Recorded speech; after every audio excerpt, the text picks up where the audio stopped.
Teman-teman sekalian, mari kita bersatu dalam doa demi nama Bapa dan Putra dan Roh Kudus. Amin. Amin. Datanglah hai Roh Pencipta, kunjungilah jiwa kami semua, penuhilah dengan rahmat-Mu hati kami ciptaan-Mu.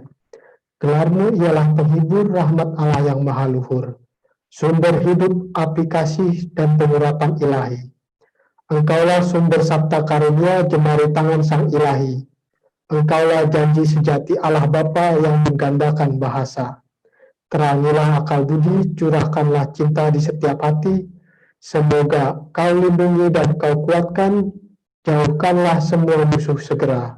Anugerahkanlah kedamaian jiwa dengan Engkau sebagai penuntun kami. Kejahatan takkan mempengaruhi. Perkenalkanlah kami pada Bapa, ajarilah agar mengakui Putra, serta Engkau, roh dari keduanya, yang kami imani dan puji selamanya. Segala kemuliaan bagi Allah Bapa dan bagi Sang Putra, yang telah bangkit dari mati, serta bagimu Roh Kudus, sepanjang segala abad. Amin. Dalam nama Bapa dan Putra dan Roh Kudus. Amin. Amin. Untuk selanjutnya saya persilakan kepada Romo Istimur Bayu untuk memulai. Terima kasih Pak Mulyadi. Saudara-saudari bisa mendengar suara saya? Tolong beri jempol ke atas bila mendengar dengan baik. Terima kasih sudah memberi feedback. Saya akan share screen supaya kita bisa mulai obrolan kita pada malam hari ini. Share screen dulu ya.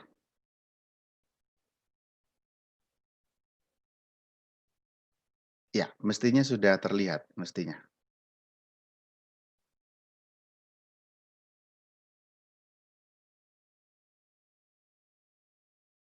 Sudah terlihat. Sudah ya. Saudara-saudari semuanya, Shalom Alaikum.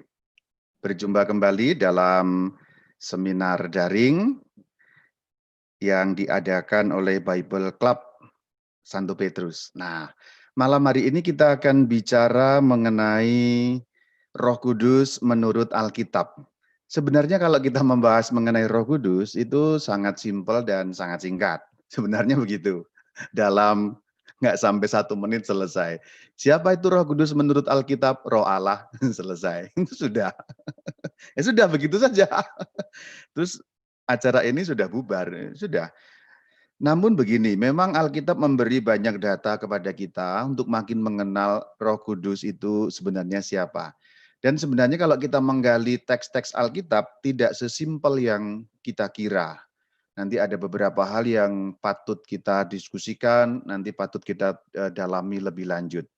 Namun sebenarnya untuk melengkapi pembicaraan mengenai Roh Kudus, silahkan mengakses pembicaraan mengenai Allah Tritunggal. Karena bagaimanapun kalau kita bicara mengenai Roh Kudus, tidak mungkin bicara hanya mengenai Roh Kudus saja. Karena Roh Kudus tidak pernah berdiri sendiri, karena Bapa, Putra, Roh Kudus, itu Allah Tritunggal. Nanti silahkan diklik YouTube channel Katkit Katekese Sedikit. Ada playlist yang berjudul Mengupas Dogma Tritunggal. Ada nomor 1 sampai nomor 4 itu kalau mau didengarkan nanti setelah acara ini bagus juga untuk menambah supaya makin bulat pemahaman kita mengenai Allah Tritunggal. Malam hari ini khusus mengenai Roh Kudus tapi tinjauannya bukan teologis. Saya sesuai dengan tema tinjauannya lebih merupakan tinjauan biblis. Biblis itu Alkitab. Jadi tinjauannya tinjauan Alkitab. Maka saya akan hampir semuanya mengutip teks Alkitab sambil menjelaskannya sana-sini menurut teologi atau menurut magisterium Gereja Katolik. Karena penting sekali memahami Alkitab di dalam kerangka magisterium Gereja Katolik atau tradisi suci Gereja Katolik. Hal pertama yang harus diungkapkan kalau kita bicara mengenai Roh Kudus itu Yohanes 4 ayat 24. Bunyinya adalah Allah itu roh, dan barang siapa menyembah dia, harus menyembahnya dalam roh dan kebenaran. Ini hal pertama yang perlu kita sadari, bahwa Allah kita itu tidak berbentuk material, tidak berbentuk jasmani, bahkan tidak punya jasmani, karena Allah adalah roh murni. Malaikat itu juga roh murni. Jadi apakah Allah itu seperti malaikat? Berbeda. Malaikat memang roh murni, namun malaikat itu ciptaan. Allah itu roh murni, tetapi Allah tidak diciptakan. Allah sang pencipta. Jadi kalau dikatakan sama-sama dengan malaikat, persamaannya hanyalah pada bagian sama-sama roh murni. Malaikat itu roh murni karena tidak punya badan. Allah itu juga roh murni karena Allah juga tidak punya badan. Maka kalau kita membaca Alkitab, kemudian ada tangan Tuhan, ada mata Tuhan, itu sebenarnya gambaran. Gambaran yang disebut dalam ilmu tafsir Alkitab namanya antropomorfisme. Antropomorfisme. Dari dua kata antropo dan morfem. Antropo itu manusia dari antropos, morfem itu bentuk. Jadi Allah hanya bisa dipahami dalam kerangka pikir berbentuk manusia. Maka kalau kita membaca kitab Kejadian, Allah berjalan-jalan. Apakah Allah benar-benar berjalan-jalan? Ya tidak bisa berjalan-jalan, wong tidak punya kaki, tidak seperti kita. Tetapi harus ditulis seperti itu karena kita hanya mungkin memahami roh murni hanya kalau diberi wujud. Itu kasusnya sama seperti kalau kita melihat patung malaikat, gambar malaikat. Apakah malaikat senyatanya seperti itu? Ya tidak, tentu saja. Tapi malaikat itu kan digambarkan menurut gambaran manusia. Meskipun diberi sayap, tapi kan ada wajahnya, ada mata, ada tangan, dan seterusnya. Jadi ini yang hal pertama yang harus kita sadari ketika membicarakan mengenai Roh Kudus, mengenai Allah sebagai roh murni yang tidak diciptakan. Roh murni yang menciptakan. Roh murni bukan golongan malaikat. Jadi sama-sama roh murni tapi berbeda dalam hal ini. Yang kedua, roh murni Allah itu kekal, eternal. Nah, eternal itu tidak berawal dan tidak berakhir. Tidak punya awalan, tidak punya akhiran. Itu Allah. Hanya Allah yang eternal. Hanya Allah yang tidak punya awal dan tidak punya akhir. Manusia punya awal, meskipun tidak punya akhir nanti di akhirat. Malaikat itu juga tidak punya akhir, tapi mereka punya awal karena diciptakan. Jadi ada perbedaan-perbedaan dalam cara memahami, sehingga paling kurang ketika kita memahami Allah itu roh, malaikat itu roh, roh murni, kita juga tetap harus pilah ya, bahwa roh Allah tidak sama dengan roh malaikat, meskipun sama-sama roh murni. Ini hal pertama supaya tidak menimbulkan kekacauan berpikir, karena kita berbicara mengenai sesuatu yang tidak terlihat, yaitu sesuatu yang spiritual. Jadi sifatnya gambaran tadi harus kita ingat baik-baik ya saudara-saudari ya. Allah digambarkan menurut gambaran manusia. Apakah Allah benar-benar punya mata? Ya, tentu saja tidak. Tapi bisa melihat. Mata itu kan barang jasmani, benda jasmania. Ini dulu, jadi Allahnya orang Katolik, Allah yang diperkenalkan oleh Alkitab itu roh, roh murni, tidak berwujud, tidak ada bentuknya, karena sifatnya adalah spiritual murni. Mari kita melihat di dalam perjanjian lama seperti apa. Kalau kita membahas mengenai Roh Kudus, di dalam perjanjian lama apakah sudah ada diperkenalkan Roh Kudus? Sudah, tetapi belum jelas. Karena apa? Karena Roh Kudus sebagai pribadi Allah, di dalam pribadi Allah yang ketiga, yaitu dalam Allah Tritunggal itu, baru nanti jelas di dalam perjanjian baru. Namun bukan berarti roh Allah baru ada di perjanjian baru. Roh Allah sudah ada kekal sampai kekal. Karena tidak berawal tadi. Namun diperkenalkan kepada manusia itu secara bertahap. Jadi pengenalan manusia terhadap Roh Kudus itu juga bertahap. Baru nanti umat perjanjian baru mengenal Roh Kudus dengan lebih jelas. Apakah umat perjanjian lama sudah mengenal Roh Kudus, Romo? Belum seperti orang perjanjian baru mengenalnya. Jadi pengenalannya berbeda. Pengenalannya masih sedikit. masih tipis pengenalannya. Karena perjanjian lama sudah mengenal Roh Allah juga, tetapi pengertiannya tidak atau belum sama dengan pengertian orang perjanjian baru. Namun yang harus disebut adalah orang perjanjian lama sudah mengenal Roh Allah juga. Meskipun belum dalam pengenalan yang sempurna, masih samar-samar. Kalau gambar atau kalau puzzle, itu gambarnya atau puzzle-nya itu belum terlalu jelas, tapi sudah ada sedikit-sedikit bentuk arahnya ke sana. Nah gitu. Bahkan kitab pertama dan bab pertama serta ayat pertama dan kedua pun sudah bicara mengenai Roh Allah. Kalau kita membaca Kejadian 1 ayat 1 dan nyambung kepada ayat 2, itu sudah bicara mengenai Roh Kudus. Meskipun belum dalam nama Roh Kudus, belum dalam pribadi seperti yang dikenal oleh orang perjanjian baru. Seperti tadi saya katakan, masih samar-samar. Pada mulanya Allah menciptakan langit dan bumi. Bumi belum berbentuk dan kosong, gelap gulita menutupi samudera raya, dan Roh Allah melayang-layang di atas permukaan air. Jadi pada bagian awal sekali sudah diperkenalkan, ada loh yang namanya Roh Allah itu. Jadi Allah dan Roh Allah. Nanti ayat ketiga kalau kita nyambung, kalau kita ngomong tentang Tritunggal, yang ketiga itu firman Allah.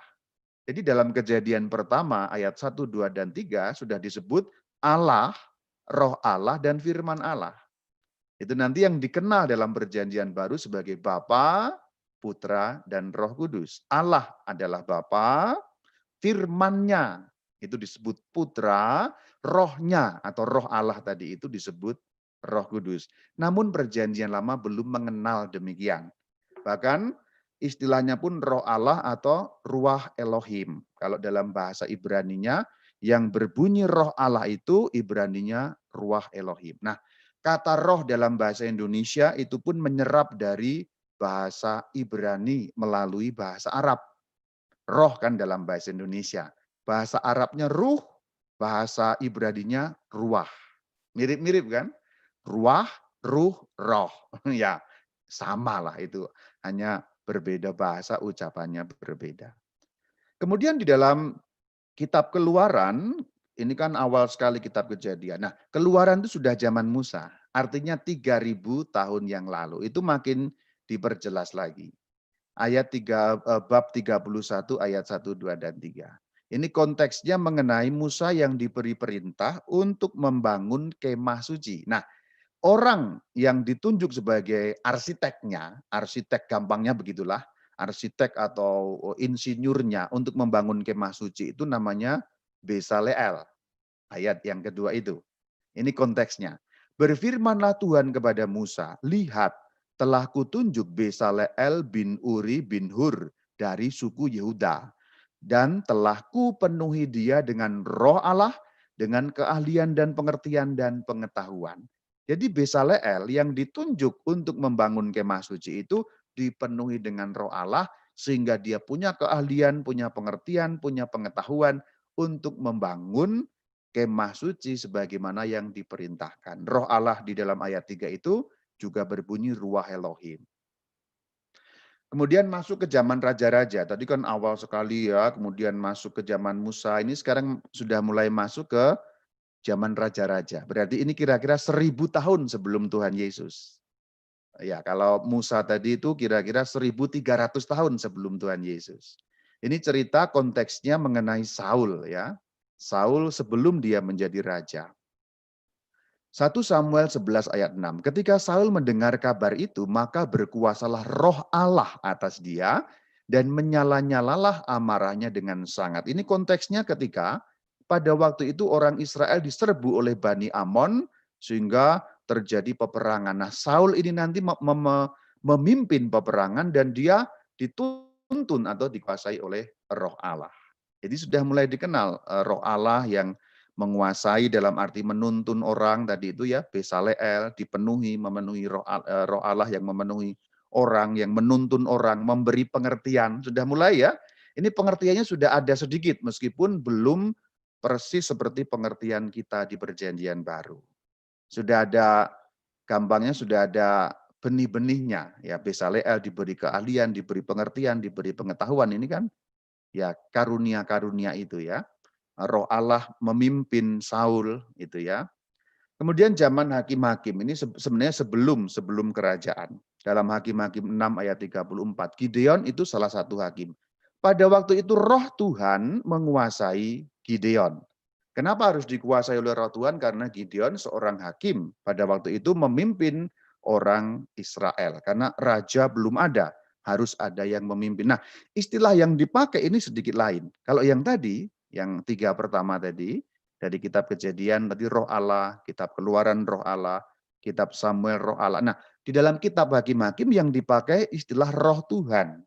Tuhannya huruf besar semua, itu dalam tulisan asli bahasa Ibrani tertulisnya Yud-He Vav-He, YHWH. Dibacanya Adonai, bukan Yahweh ya. Dibacanya bukan Yahweh, tetapi Adonai. Juga bukan Yehovah. Jadi Yahweh, Yehovah itu bikin-bikin itu, cara membaca seperti itu. Karena orang Israel aslinya membaca Adonai. Jadi ruah Adonai, tertulisnya ruah YHWH. Ini istilah yang agak lain, tetapi menunjuk yang sama. Karena Allah Israel, Elohim, itu disebut dengan nama, yaitu namanya YHWH, yang tidak bisa diucapkan itu. Maka juga bisa diberi istilah ruah Adonai. Tertulis YHWH, Yod-He Vav-He, terbaca Adonai, ruah Adonai. Ini istilahnya sedikit lain tapi menunjuk pada roh yang sama. Pada saat pengurapan Daud menjadi raja juga sama, 1 Samuel 16:13. Samuel mengambil tabung tanduk yang berisi minyak itu dan mengurapi Daud di tengah saudara-saudaranya. Sejak hari itu dan seterusnya berkuasalah roh Tuhan atas Daud. Ruah Adonai. Ruah Yud-He Vav-He. Nah itu ya. Jadi istilahnya berbeda tapi sama. Menunjuk pada roh Allah Israel. Dalam nabi-nabi pun demikian. Nabi-nabi juga dikatakan diliputi oleh kuasa Tuhan. Yehezkiel 11 ayat 5. Maka roh Tuhan, maka ruah Adonai meliputi aku dan Tuhan berfirman kepadaku dan seterusnya. Itu ya. Itu tadi dalam perjanjian lama ada cukup banyak, bahkan kemudian di dalam kitab Nabi Yesaya bab 61 ayat 1 bahkan disebut dengan lengkap roh Tuhan Allah. Itu tertulis dalam tulisan Ibraninya ruah Adonai Yod-He Vav-He. Tulisannya begitu. Tapi dibacanya Adonai double jadinya. Ruah Adonai Adonai. Nah begitu. Karena tulisannya adalah ruah Adonai Yud-He Vav-He. Yud-He Vav-He. Kemudian dibacanya karena Yud-He Vav dibaca Adonai, maka dibaca Adonai double. Jadi ruah Adonai Adonai ada padaku. Dan seterusnya, dan seterusnya. Ini lengkap. Kalau tadi kan ada yang dengan istilah ruah Elohim dan ruah Adonai. Kalau ini Adonai, Adonai, double. Roh Tuhan Allah terjemahannya seperti itu. Nah itu tadi perjanjian lama. Menyebut dengan ruah Elohim dan ruah Adonai. Tapi ada 2 ayat dalam perjanjian lama yang menyebut Roh Kudus. Jadi namanya sudah ada nama Roh Kudus. Namun pengertiannya belum seperti pengertian Roh Kudus perjanjian baru ya. Pemaknaannya belum sama. Meskipun secara nama sudah ada. Ini hanya muncul di sini kata Roh Kudus ini. Yesaya 63 ayat 10 ayat 11. Jadi Roh Kudus di sini yang dimaksud Roh Tuhan tadi, ruah Adonai atau ruah Elohim tadi. Nah, di dalam bahasa Ibrani Roh Kudus itu berbunyi ruah kadosh, ya, ruah kadosh, kadosh ya. Nah, kata kudus dalam bahasa Indonesia itu juga mengambil dari bahasa Ibrani melalui bahasa Arab. Bahasa Indonesia kan kudus, bahasa Arabnya kudus, pakai ki ya. Bahasa Ibraninya kadosh. Jadi sama, mirip. Kita baca. Tetapi mereka memberontak dan mendukakan Roh Kudusnya. Di manakah dia yang menaruh Roh Kudusnya? Jadi sudah ada harafiah dalam kitab Nabi Yesaya, kata Roh Kudus atau Ruah Kadosh, meskipun dalam arti atau pemaknaan yang belum lengkap. Belum belum seperti pemaknaan di Perjanjian Baru. Siapa yang dimaksud Ruach Kadosh itu tidak lain adalah Ruach Elohim atau Ruach Adonai ayat 14. Roh Tuhan itu berbunyi Ruach Adonai, Ruach Yud He Vav He, ya gitu ya, membawa mereka ke tempat perhentian. Nah ini mengenai perjanjian lama. Jadi sudah diperkenalkan Roh Tuhan, Roh Allah, bahkan harafiah Roh Kudus. Jadi apakah Roh Kudus sudah disebut dalam perjanjian lama? Sudah. Tapi pengertiannya masih akan berkembang dan masih akan nanti disempurnakan dalam pengertian perjanjian baru. Ini sama dengan hal yang lain. Mengenai perjanjian, mengenai Mesias. Contoh kalau Anda pernah mendengarkan seminar saya mengenai Mesias, nanti masih ada perkembangan pemaknaan. Jadi pemaknaan perjanjian baru, nanti sedikit ada perkembangan dari perjanjian lama. Demikian juga kalau kita belajar mengenai Roh Kudus, pemaknaannya masih akan berkembang di perjanjian baru. Itu selesai mengenai perjanjian lama. Ada pertanyaan? Oh, lanjut dulu ya. Baik, sekarang dalam perjanjian baru ini harus pelan-pelan ya, pelan-pelan saja, fokus sambil ngantuk-ngantuk sedikit juga boleh karena beberapa hal tidak terlalu simpel. Pada umumnya simpel tapi ada beberapa hal yang tidak simpel juga. Dalam perjanjian baru kalau kita mau tahu tentang Roh Kudus, sangat awal dalam cerita Injil pun sudah muncul langsung, yaitu dalam cerita mengenai ya kelahiran Sang Kristus. Matius 1 ayat 18. Kelahiran Yesus Kristus adalah seperti berikut. Pada waktu Maria ibunya bertunangan dengan Yusuf, ternyata ia mengandung dari Roh Kudus sebelum mereka hidup sebagai suami istri. Ini kata Roh Kudus di dalam perjanjian baru aslinya tertulis dalam bahasa Yunani. Karena apa? Karena perjanjian baru ditulis di dalam bahasa Yunani. Meskipun sebenarnya ya menerjemahkan Ruach Kadosh di dalam bahasa Ibrani. Kalau dalam bahasa Yunani berbunyi pneumatos hagiu. Pneumatos hagiu.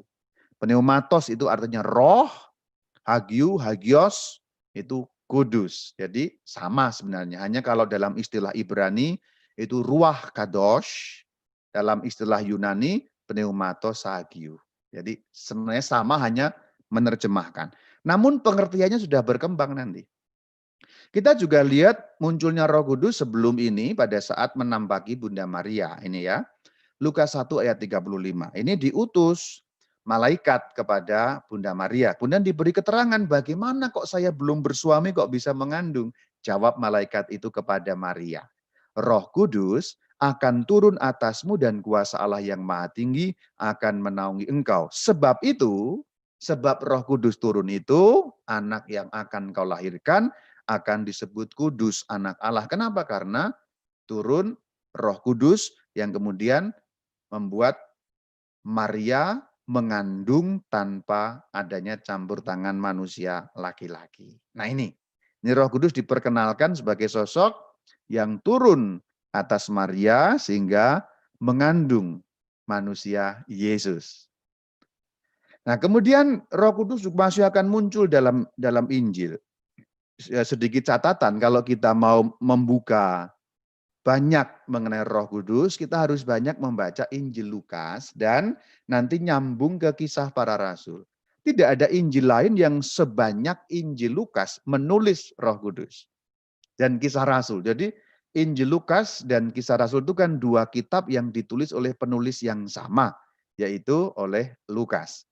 Lukas menulis buku pertama namanya Injil Lukas, buku kedua yang namanya Praksis Apostolon atau Kisah Para Rasul. Nah itulah, maka ceritanya nyambung dan nanti peran Roh Kudus kuat sekali dalam Injil Lukas ini. Nanti silahkan kalau mau tahu lebih dalam, baca baik-baik Injil Lukas, begitu ketemu kata Roh Kudus dilingkari. Nanti kan banyak sekali. Juga berlaku untuk Kisah Para Rasul. Saya pernah melakukannya itu, Alkitab saya lingkar-lingkari di mana muncul ada kata Roh Kudus dan memang banyak sekali. Injil Lukas. Nah kemudian nanti pada saat Baginda Yesus sudah bangkit dari antara orang mati disebut lagi Roh Kudus. Yohanes 20 ayat 22. Dan sesudah berkata demikian, ia, Sang Kristus, mengembusi mereka, para murid yang ditampaki, dan berkata, terimalah Roh Kudus.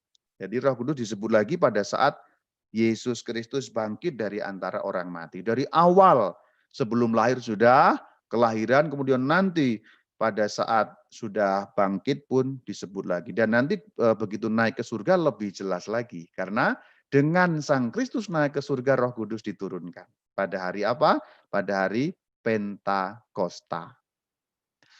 Malah perintah yang disebut sebagai perintah agung, amanat agung dalam Matius 28 ayat 19 itu menyebut dengan sangat eksplisit, ini perkataan Tuhan Yesus. Karena itu pergilah, jadikanlah semua bangsa muridku dan baptislah mereka dalam nama Bapa dan Putra dan Roh Kudus. Jadi sangat jelas bahwa rumus pembaptisan yang diperintahkan langsung oleh baginda Yesus, tertulis di Matius tadi itu, bahwa jelas sekali baptislah mereka dalam nama Bapa dan Putra dan Roh Kudus. Sangat jelas ya. Itulah kenapa Gereja Katolik sampai hari ini kalau melakukan pembaptisan selalu di dalam nama Allah Tritunggal. In nomine Patris et Filii et Spiritus Sancti. Jadi itu tadi bahasa Latinnya Spiritus ya, Spiritus Sancti, Spiritus itu roh, Sancti Sanctus Kudus. Kalau bahasa Yunaninya tadi Pneumatos Agiu, bahasa Indonesianya Roh Kudus, bahasa Ibraninya Ruach Kadosh. Nah itu ya, jadi Roh Kudus Spiritus Sancti kalau Latinnya. Maka juga ini menjadi bagian dari tanda salib karena ini mengingatkan akan baptisan, mengingatkan akan iman Allah Tritunggal. Dalam doa-doa Katolik banyak menyebut Roh Kudus kan. Tanda salib menyebut Roh Kudus, pembaptisan menyebut Roh Kudus. Nah, bahkan kalau kita membuka misa menyebut Roh Kudus, kemuliaan menyebut Roh Kudus, kemuliaan besar pun menyebut Roh Kudus kan. Bersama Roh Kudus kan begitu. Nah, ya. Kemuliaan kepada Bapa, Putra dan Roh Kudus. Dalam nama Bapa dan Putra dan Roh Kudus. Jadi di perjanjian baru diperkenalkan sebagai satu pribadi sendiri, yaitu pribadi ketiga dalam kesatuan Allah Tritunggal itu. Maka sudah mulai ada perkembangan ke perjanjian dari perjanjian lama ke perjanjian baru, bahwa Roh Kudus dikenal dengan lebih jelas di perjanjian baru. Kita lihat selanjutnya. Di dalam Kisah Rasul 1 ayat 8, para murid bahkan diberi keterangan oleh Tuhan Yesus janji bahwa kamu jangan pergi dari Yerusalem. Dikatakan harus berdoa bersama-sama untuk menantikan turunnya Roh Kudus. Jadi saudara-saudari, secara istimewa, kalau tadinya kan Roh Allah itu bersama-sama dengan Allah, melayang-layang bersama dengan Allah, ada di surga. Secara istimewa pada zaman perjanjian baru, kemudian Roh Kudus itu turun kepada manusia. Masuk, lalu menaungi manusia, bahkan merasuki, tanda petik ya, masuk dalam diri manusia, memberi kuasa kepada setiap orang yang dibaptis. Nah kita pun juga dianugerahi curahan Roh Kudus. Jadi pertama kali Roh Kudus turun untuk masuk dalam diri manusia itu pada hari Pentakosta. Maka disebut anugerah istimewa turunnya Roh Kudus. Tapi apakah sebelum itu belum turun, Romo? Ya sudah bekerja, sudah ada, namun belum terlalu jelas. Nah, hari Pentakosta itu memperjelas lagi bagaimana Roh Kudus itu turun. Ini janjinya. Tetapi kamu, para murid, akan menerima kuasa kalau Roh Kudus turun atas kamu, dan kamu akan menjadi saksiku di Yerusalem dan di seluruh Yudea dan Samaria dan sampai ke ujung bumi. Jadi ini lebih jelas lagi Roh Kudus yang turun. Bagaimana caranya Roh Kudus turun? Begitu baginda Yesus naik, nanti Roh Kudus turun. Nanti kan dijanjikan akan diberi penolong yang lain, Parakletos ya, Parakletos. Dikatakan penolong yang lain, kenapa kok yang lain? Karena penolong yang pertama adalah Sang Kristus. Penolong yang lain itu Roh Kudus. Kenapa kok harus ada penolong yang lain? Karena Sang Kristus naik ke surga. Sang Kristus kemudian naik ke surga, yang kemudian menemani jemaat atau gereja atau umat Allah atau Kristianos atau orang Kristen adalah Roh-Nya. Jadi hadir dimanapun, bisa memberi kekuatan setiap pengikut Kristus dimanapun. Kehadiran Kristus sekarang setelah hari Pentakosta di dalam rohnya, melalui rohnya, Roh Kudus yang dicurahkan juga kepada kita. Nah, ini janjinya ya. Nah, berikutnya ini masih bagian dalam perjanjian baru, sedikit lebih memperjelas lagi Roh Kudus itu siapa sih sebenarnya? Rohnya Allah, Roh Allah. Yuk kita akan lihat. Kita mengacu kembali pada Matius 28 ayat 19. Dalam nama Bapa dan Putra dan Roh Kudus. Jadi di sini jelas sekali bahwa Roh Kudus itu dibedakan dari Putra dan dibedakan dari Bapa. Tritunggal itu Allah yang Esa, namun ketiganya berbeda satu sama lain. Nanti silakan dilihat di YouTube-nya Katkit untuk memperjelas. Kalau ini bagian ini belum jelas, nanti diperjelas lagi. Karena bukan tema kita Tritunggal, karena tema kita Roh Kudus. Jadi Allah yang Esa, Allah itu satu, namun tiga pribadinya dapat dibedakan satu dengan yang lain. Bapa bukan Putra, Putra bukan Roh Kudus bukan Bapa, Bapa bukan Roh Kudus bukan anak, bukan putra. Nah, itu maksudnya.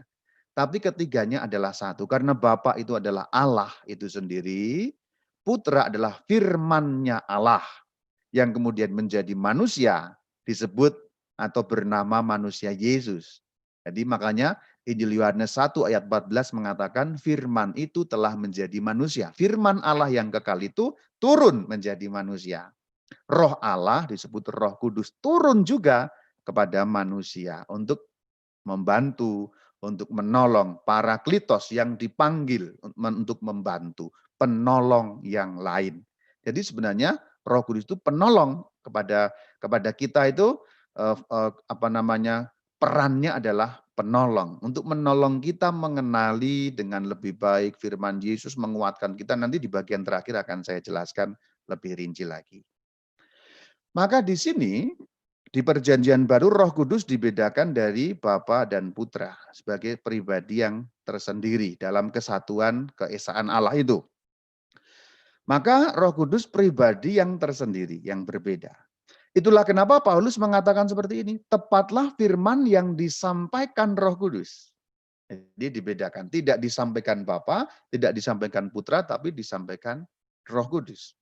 Karena pada zaman perjanjian baru, Roh Kudus perannya menjadi lebih kuat lagi. Kalau dalam perjanjian lama itu kan nabi-nabi yang berperan kuat. Nah, dalam perjanjian baru, peran kuatnya adalah Roh Kudus. Anda nanti bisa membaca, mendalami, kalau tertarik, silakan membaca Kisah Para Rasul lengkap tanpa berhenti, dan di situ sebenarnya tokoh utamanya adalah Roh Kudus. Judul kitab itu Praksis Apostolon, ya, Praksis Apostolon, Kisah Para Rasul, tetapi sesungguhnya secara rohani itu adalah kisah karya Roh Kudus. Itu sebenarnya begitu. Nanti boleh membuktikan. Tentu itu harus dipahami sebagai kiasan ya. Memang nama aslinya ya Kisah Para Rasul. Kita tidak boleh mengganti, hanya pengertiannya atau pemaknaannya. Sesungguhnya kisah Roh Kudus lah yang diceritakan di dalam Kisah Para Rasul itu.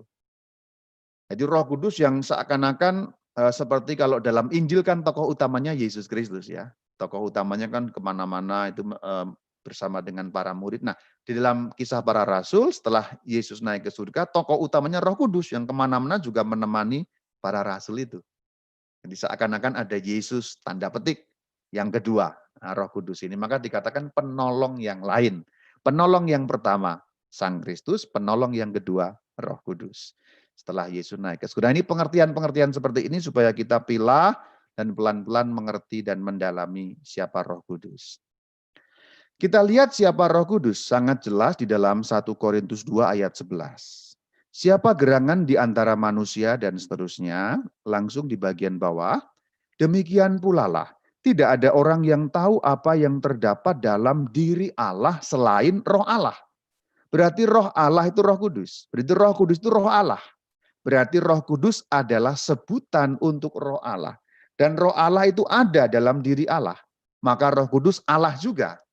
Karena yang ada dalam diri Allah hanyalah Sang Pencipta, hanyalah sisi Allah, bukan sisi manusia. Manusia tidak mungkin di dalam diri Allah. Maka dikatakan yang terdapat di dalam diri Allah selain Roh Allah. Jadi Roh Kudus itu sebutan untuk Roh Allah, Roh Sang Bapa. 1 Korintus 2 ayat 11. Jadi kalau ditanya siapa sih Roh Kudus itu? Rohnya Allah. Mana ayatnya? 1 Korintus 2 ayat 11. Nah kita lihat juga ayat-ayat yang lain. 1 Korintus 3 ayat 16, 1 Korintus 6 ayat 19. Ini lebih jelas lagi. Yang pertama, 3 ayat 16. Tidak tahukah kamu bahwa kamu adalah bait Allah dan bahwa roh Allah diam di dalam kamu. Dikatakan bait Allah karena rohnya Allah di situ. Berarti roh Allah dan Allah menyatu. Di dalam diri Allah ada roh Allah. Jadi Roh Kudus itu roh Allah. Itu diperjelas di 6 ayat 19. Tubuhmu adalah bait Roh Kudus. Roh Kudus yang kamu peroleh dari Allah. Jadi Roh Kudus adalah roh Allah. Kalau Allah itu kita sebut Bapa, maka Roh Kudus itu roh Sang Bapa, kan begitu. Kita juga dapat lihat bagaimana Roh Kudus itu roh Allah dalam Kisah Para Rasul, meskipun tidak persis menjelaskan, ini cerita lain, konteksnya mengenai Ananias yang nilep hasil penjualan tanahnya sendiri. Kita lihat ayat 3, bab 5 ayat 3 dan ayat 4. Tetapi Petrus berkata, Ananias, mengapa hatimu dikuasai iblis sehingga engkau mendustai Roh Kudus? Dan seterusnya. Ayat 4, engkau bukan mendustai manusia tetapi mendustai Allah. Jadi mendustai Roh Kudus sama dengan mendustai Allah karena keduanya satu. Roh Kudus adalah rohnya Allah itu. Maka dipakai sinonim di dalam Kisah Rasul 5 ayat 3 dan 4 itu. Roh Kudus dan roh Allah itu sinonim sama. Maka Roh Kudus itu siapa? Rohnya Allah. Apa peran-perannya? Kita lihat bagaimana peran roh Allah itu menurut perjanjian baru. Yohanes 20 ayat 22 sampai 23. Kita lihat. Dan sesudah berkata demikian ia, Yesus, mengembusi mereka, para rasul, dan berkata, terimalah Roh Kudus. Jikalau kamu mengampuni dosa orang, dosanya diampuni. Dan seterusnya, dan seterusnya. Jadi Roh Kudus itu memberi karunia untuk mengampuni dosa kepada para rasul. Jadi Roh Kudus kaitannya erat dengan pengampunan dosa. Para rasul diberi kuasa mengampuni dosa. Perhatikan bahwa setelah kata terimalah Roh Kudus dikatakan kalau kamu mengampuni dosa orang, dosanya diampuni. Perhatikan bahwa kemudian melalui Roh Kudus itu kuasa, tanda petik bahasa gampangnya ditransfer. Kuasa pengampunan dosa kan hanya dimiliki oleh Allah. Sang Kristus karena firman Allah juga memiliki kuasa pengampunan dosa. Maka dalam Injil kan beberapa kali orang-orang Farisi atau orang-orang Yahudi kan kadang-kadang mengatakan ia menghujat Allah karena siapa yang sanggup mengampuni dosa selain Allah sendiri, kan begitu. Jawaban Sang Kristus, putra manusia, yaitu Sang Kristus sendiri, itu punya kuasa mengampuni dosa. Nah, begitu Sang Kristus naik ke surga, bagaimana pengampunan diberikan? Melalui para rasul itu. Jadi gampangnya ditransfer melalui para rasul, diwakilkan. Gampangnya begitulah, bahasa gampangnya begitu. Dan itu pemerwakilannya atau transfernya, bahasa gampangnya ini bukan bahasa teologis tentu saja. Saya hanya menggunakan bahasa Jepang supaya kita tidak bingung. Nah, transfernya itu melalui Roh Kudus yang turun itu, melalui Roh Kudus yang diberikan itu. Gitu ya. Jadi memiliki kuasa pengampunan dosa karena dicurahi Roh Kudus. Peran yang selanjutnya itu menguduskan. 1 Korintus 6 ayat 11. Beberapa orang di antara kamu dan seterusnya, kamu telah memberi dirimu disucikan, kamu telah dikuduskan dan seterusnya dalam roh Allah. Jadi roh Allah ketika kita dicurai Roh Kudus itu dikuduskan.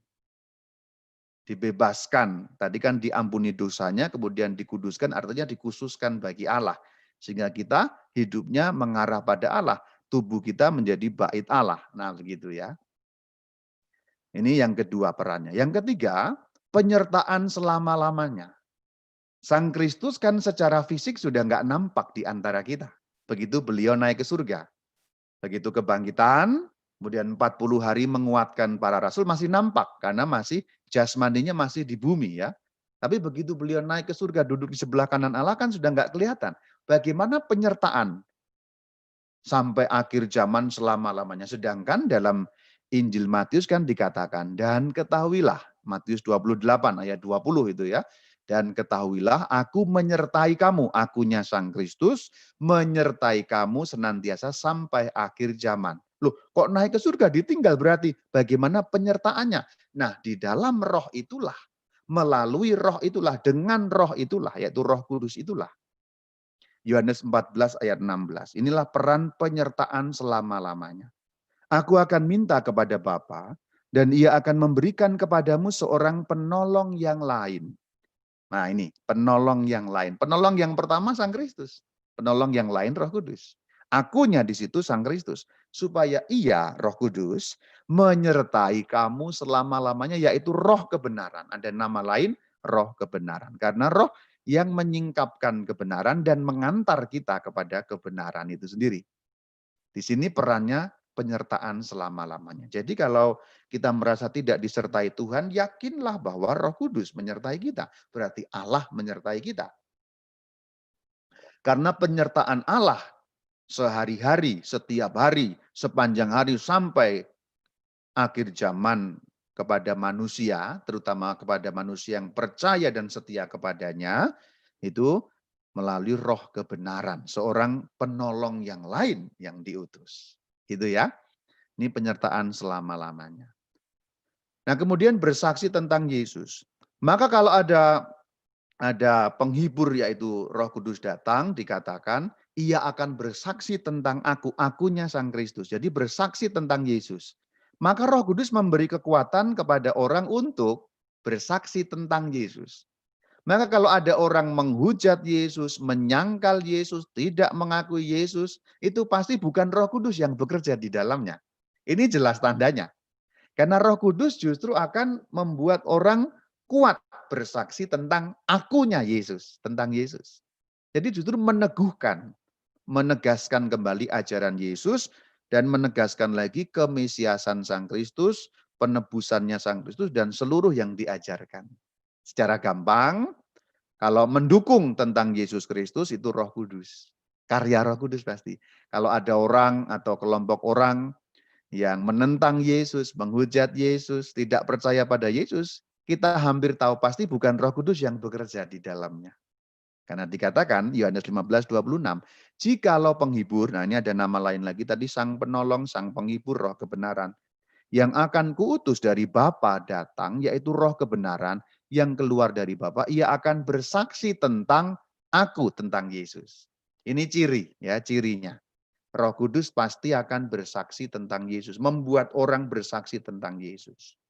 Kalau ada orang menghujat Yesus, kita tahu bukan Roh Kudus bekerja di dalamnya, dan kalaupun mengaku dinaungi Roh Kudus, klaim saja.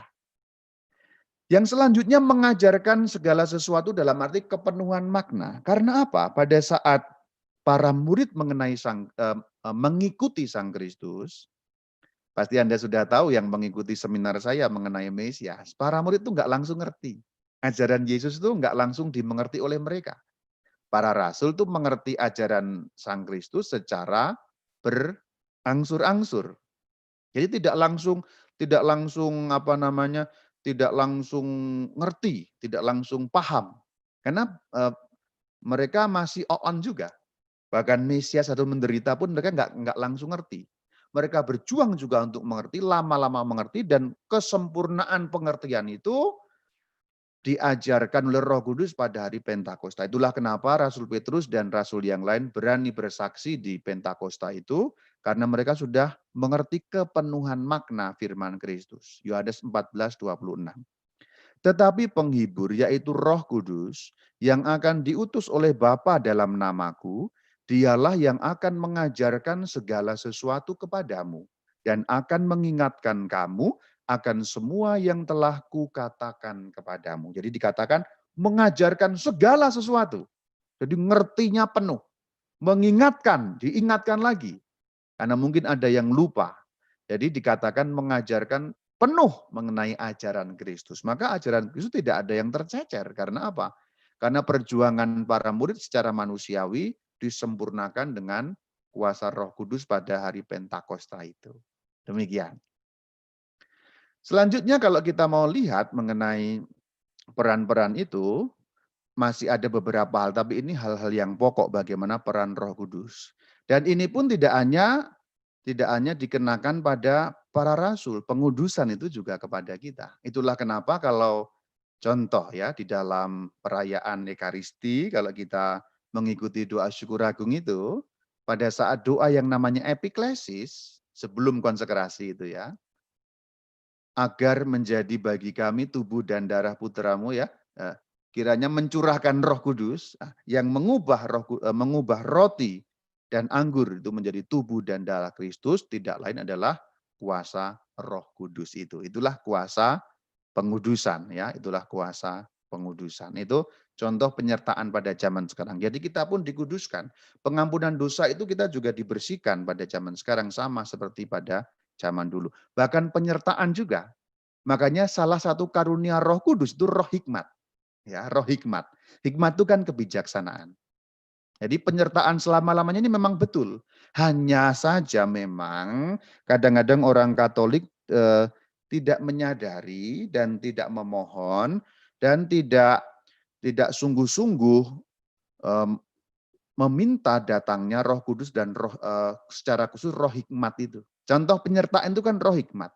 Hikmat itu kebijaksanaan yang dapat menuntun kita. Contoh dalam kehidupan, ada banyak hal kita harus memilih. Dan lebih khusus lagi ada 1-2 hal memilih yang lebih penting ya. Menjadi pastor atau tidak itu kan harus memilih. Itu perlu roh hikmat. Anda mau menikah itu memilih, Anda perlu roh hikmat. Dan bahkan hal yang lebih kecil pun demikian, bekerja di sana atau di sini. Orang itu sering meminta hasilnya daripada prosesnya. Maksud saya begini, Tuhan berilah saya pekerjaan yang itu ya. Kan lebih baik berdoa memohon Tuhan berilah saya roh hikmat supaya dapat mengetahui pekerjaan mana yang lebih cocok untuk saya. Jadi yang diminta itu roh hikmatnya gitu, jangan kerjaannya. Kalau yang diminta kerjaannya itu kan nanti kalau nggak cocok. Kalau Anda dinaungi roh hikmat, Anda tahu pekerjaan mana yang cocok.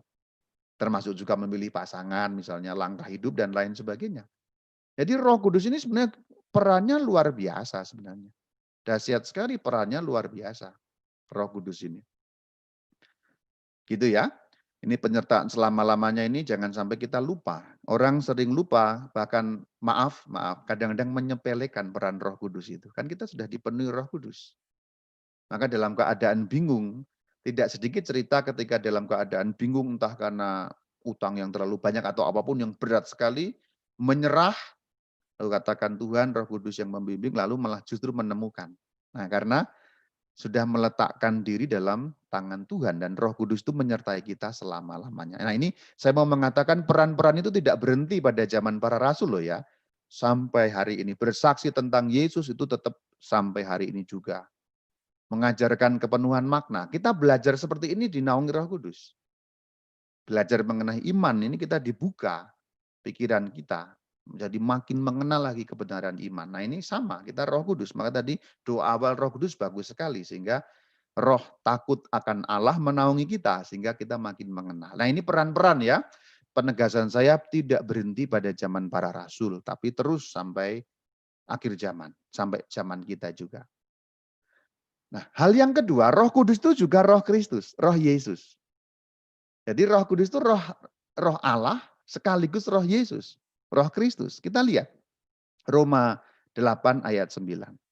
Ini sangat jelas bahwa Roh Kristus itu Roh Allah, Roh Kudus.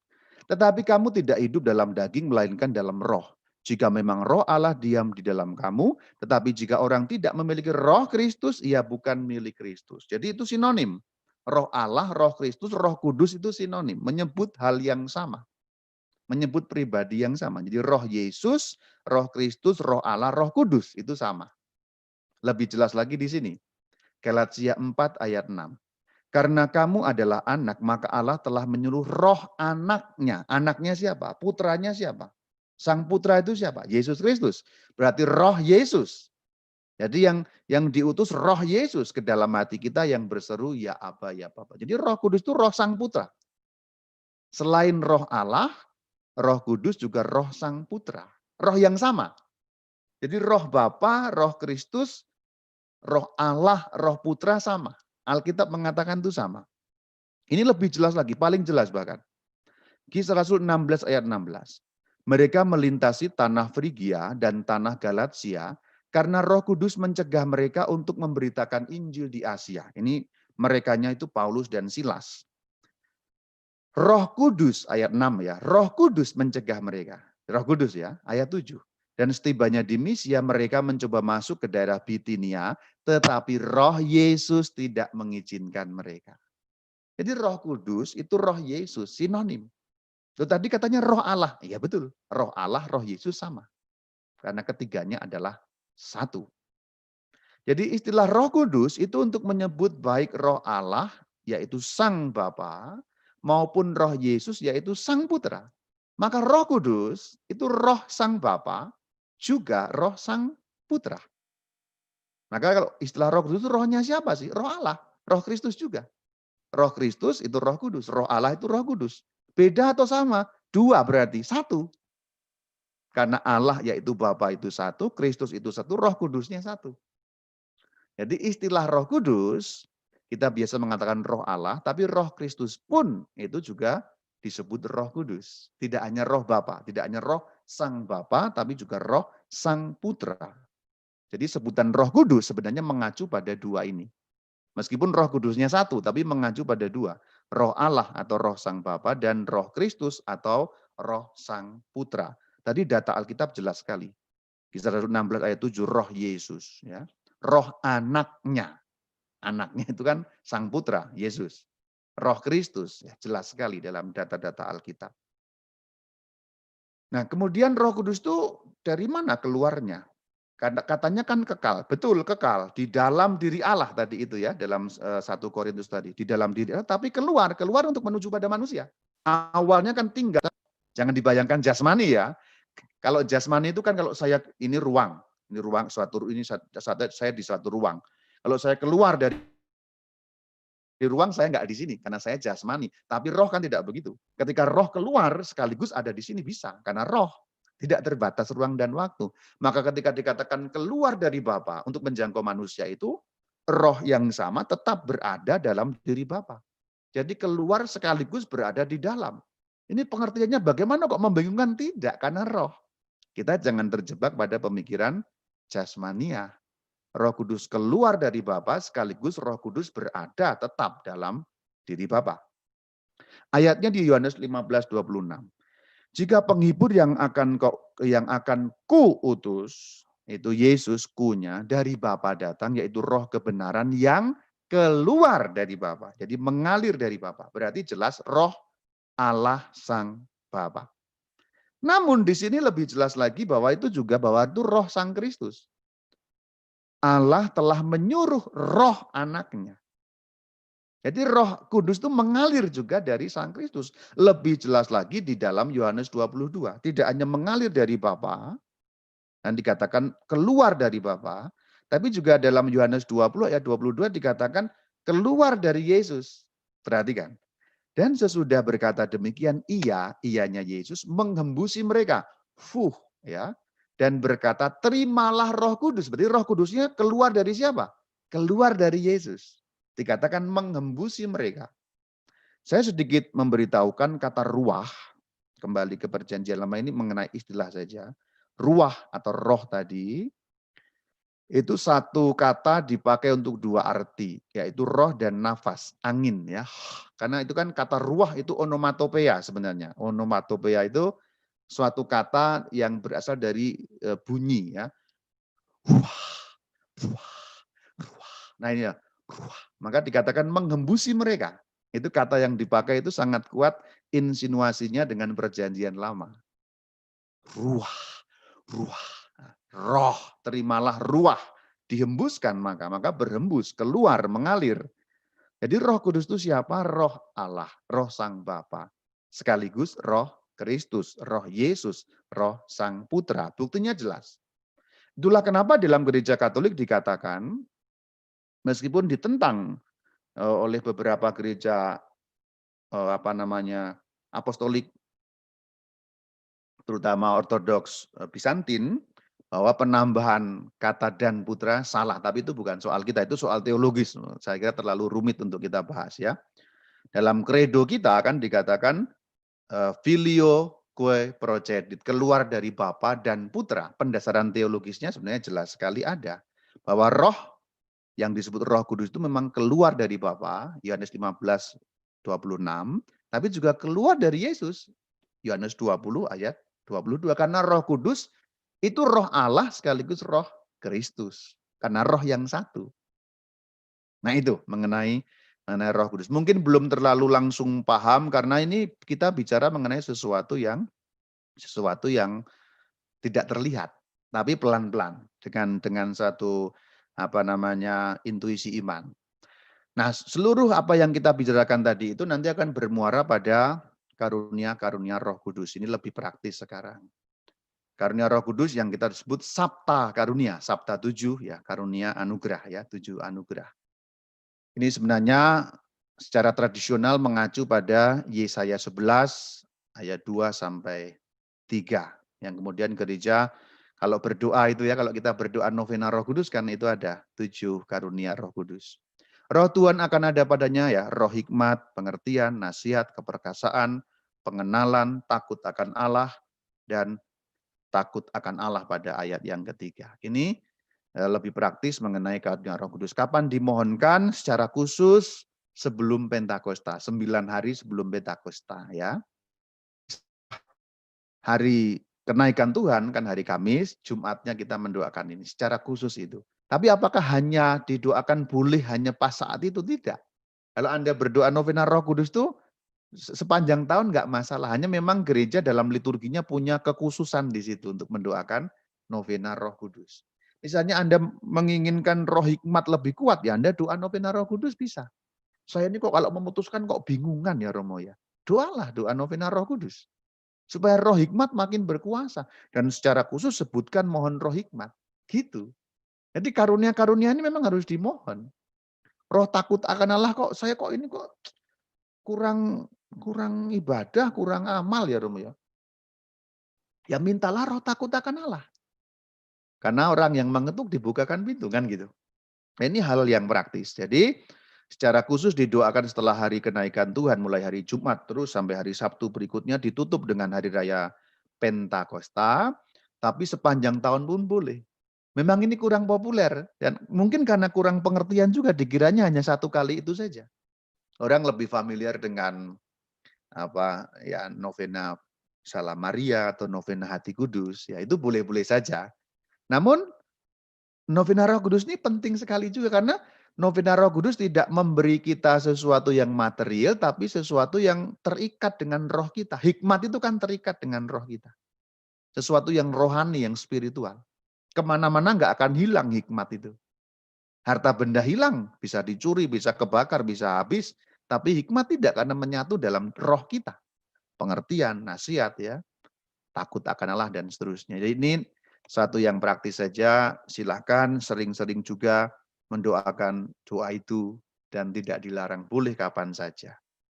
Buah-buah roh, nah ini jelas dalam Galatia ini sangat terkenal, buah roh, kasih ya. Kalau Anda nggak ada kasih ya, Anda kurang dinaungi Roh Kudus, Anda kurang mengenal dengan baik, sukacita, damai sejahtera, kesabaran. Nah, roh kesabaran ini kalau Anda kurang sabar ini mungkin ya Anda kurang memohon karunia Roh Kudus ya, kurang berusaha untuk menghayati roh yang ada dalam diri Anda, kemurahan dan seterusnya itu. Saya kira saya berhenti supaya nanti bisa sudah 1 jam ya, supaya kita bisa diskusi.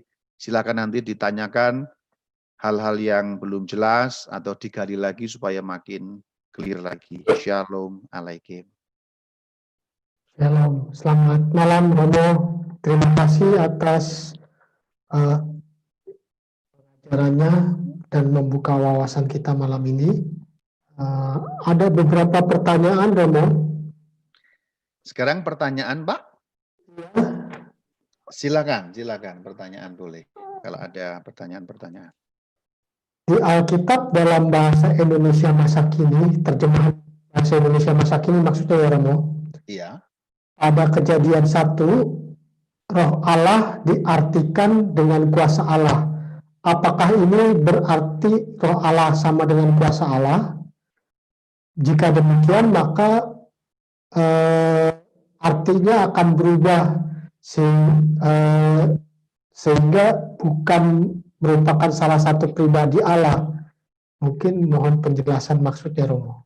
Di dalam BIMK, ya kuasa Allah, ya kuasa Allah dalam arti memang roh Allah, ya memang ya itu problem terjemahan sebenarnya.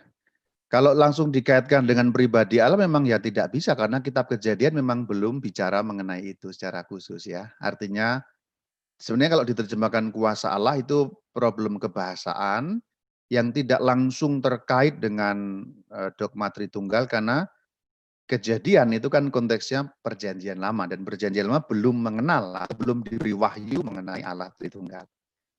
Ya memang keterangan yang diberikan oleh lembaga Biblika begini. Dalam bahasa Ibrani boleh juga diterjemahkan roh Allah atau angin dari Allah atau angin besar atau kuasa Allah. Ya itu memang bahasa Ibraninya ruah ya, ruah Elohim ya. Kata ruah seperti yang tadi saya katakan itu multi makna ya. Hanya memang terjemahan yang TB memilih kata roh supaya lebih jelas. Terjemahan BIMK menerjemahkan kata kuasa. Itu tidak ada persoalan menurut saya karena itu problem kebahasaan saja, problem penafsiran saja. Demikian.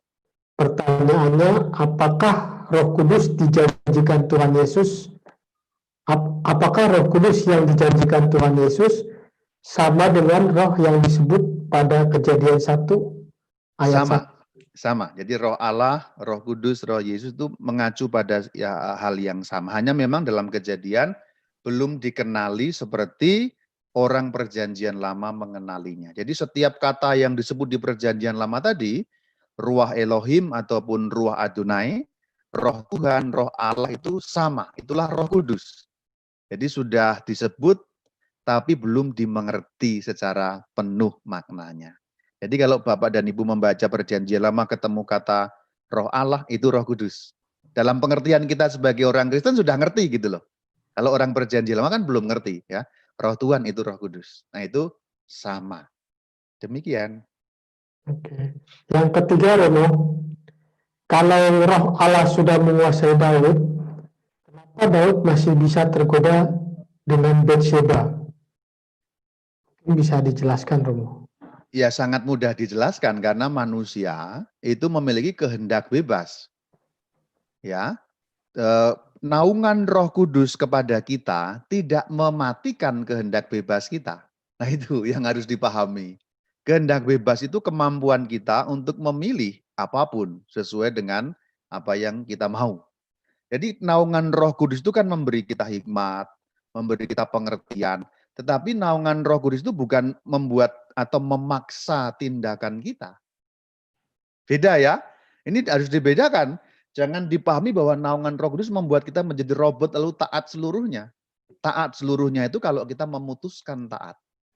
Nah gitu ya. Oke. Karena kehendak bebas tidak hilang dengan pencurahan Roh Kudus. Jangankan kok Daud ya, Rasul Petrus pun nanti masih tergelincir juga. Kalau kita melihat tradisi suci, setelah dinaungi Roh Kudus Pentakosta kan kemudian gagah berani itu ya di Yerusalem mewartakan. Tapi kemudian nanti ketika sampai ke kota Roma, Rasul Petrus pernah mau kabur dalam cerita yang disebut cerita Quo Vadis Domine itu. Kota Roma dibakar, orang Kristen disalahkan. Petrus lari keluar kota, di pintu gerbang kota Roma pada zaman kuno 2000 tahun yang lalu ketemu dengan Tuhan Yesus, ditampaki oleh Tuhan Yesus. Tuhan kau mau kemana? Aku mau masuk kota Roma. Petrus bilang, jangan Tuhan. Aku saja mau keluar, kota Roma dibakar, kita orang Kristen disalahkan. Lalu kita keluar saja Tuhan. Tuhan bilang tetap aku mau masuk. Untuk apa Tuhan? Supaya aku disalibkan kedua kalinya di kota Roma. Tung, langsung seperti ditegur, Petrus balik badan masuk ke kota Roma. Ini teguran Tuhan Yesus bahwa Petrus yang sudah dinaungi Roh Kudus pun bisa tetap karena kehendak bebasnya itu. Jadi pengertiannya kok dinaungi Roh Kudus kok bisa salah? Kehendak bebasnya itulah. Jadi gampangnya begini, bahasa gampangnya. Kalau kita dinaungi Roh Kudus itu tuntunannya makin kuat, pengertian makin kuat, arahnya makin jelas, tapi keputusan ada pada kita. Saya beri gambaran. Kalau kita nyetir ibaratnya, petanya jelas, tujuannya jelas, jalannya jelas, tapi pada akhirnya yang membelokkan setir adalah kita. Nah itulah kehendak bebas. Kalau orang belum dinaungi Roh Kudus, itu petanya nggak jelas, tujuannya nggak jelas, jalannya rusak. Beda ya. Itu bedanya orang yang dinaungi Roh Kudus dengan yang tidak. Saya pakai gambaran, saya pakai bahasa Jepang biar gampang. Kalau orang nggak dinaungi Roh Kudus itu kayak orang nyetir, petanya nggak jelas, tujuannya nggak jelas, jalannya rusak. Kalau dinaungi Roh Kudus, itu petanya jelas, tujuannya jelas, jalannya mulus. Tapi pada akhirnya setir ini kita yang menentukan. Apakah mau ngikut jalan ini atau masuk jurang itu kita. Nah gitu loh. Nah itulah yang dinamakan setir inilah adalah kehendak bebas. Oke, Demikian. cukup jelas. Terima kasih Romo. Waktu Roh Kudus dihembuskan ke para murid pada Yohanes 20 ayat 22, ini apa bedanya dengan curahan Roh Kudus pada hari Pentakosta, Romo? Itu Roh Kudusnya sama, hanya penekanan karunianya beda. Kalau dalam Injil Yohanes itu kan khusus karunia mengenai pengampunan dosa. Ya, kalau di dalam Pentakosta itu lebih menyeluruh, keseluruhan makna pengajaran Kristus itu gampangnya itu dikuatkan kembali di Pentakosta. Roh Kudusnya sama, hanya penekanannya berbeda. Lalu adanya Roh Kudus dalam diri kita, apakah kita menjadi tidak mudah marah-marah? Mungkin ini jawabannya sama yang tadi. Iya, betul. Membuat kita tidak marah-marah, memang betul. Tapi kalau kita lepas kendali ya marah. Bisa Kan marah. kita tidak menyadari ada Roh Kudus, jadi lupa. Kalau kita mau marah, iya ya, aduh Tuhan. Nyebut bahasa sininya itu nyebut lah. Nyebut tuh sebenarnya istilahnya itu ingat Tuhan, ingat ada Roh Kudus gitu. Mau marah, nyebut salam Maria penuh rahmat Tuhan sertamu kan gitu ya. Ya, kalau kita ingat, kalau kita lupa ya malah jadi ngomongnya yang anjay atau apa itu gitu loh. Ya jadi marah karena sekali lagi sama dengan yang tadi kehendak bebas itu ya. Demikian. Pertanyaannya, dalam Injil Yohanes disebutkan terimalah Roh Kudus, padahal sebelumnya telah disebutkan bahwa kita manusia sudah menjadi bait Roh Kudus. Oh terbalik, justru penyebutan bait Roh Kudus itu setelahnya. Itu kan Rasul yang menyebut. Ya. Turun Roh Kudus dulu, makanya itulah gunanya untuk mengetahui urutan-urutan itu. Jadi bukan sebelumnya tapi sesudahnya. Kan Rasul Paulus yang mengatakan itu. Iya. Rasul Paulus kan bukan sebelumnya dong, tapi setelahnya. Setelah pencurahan ya Romo. Iya. Nah itu jangan terbalik ya, itu zamannya jangan terbalik ya. Selanjutnya. Bagaimana penjelasan bahwa menolak Tuhan Yesus masih bisa dimaafkan, tetapi menolak Roh Kudus tak termaafkan, padahal Tuhan Yesus dan Roh Kudus adalah satu dan tak terpisahkan. Iya.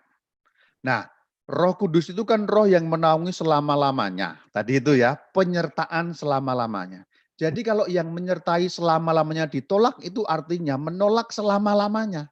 Nah itulah tafsirannya.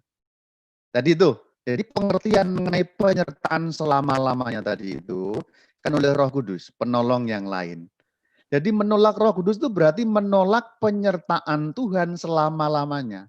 Coba dibayangkan, kalau sudah diartikan seperti itu jelas saya kira.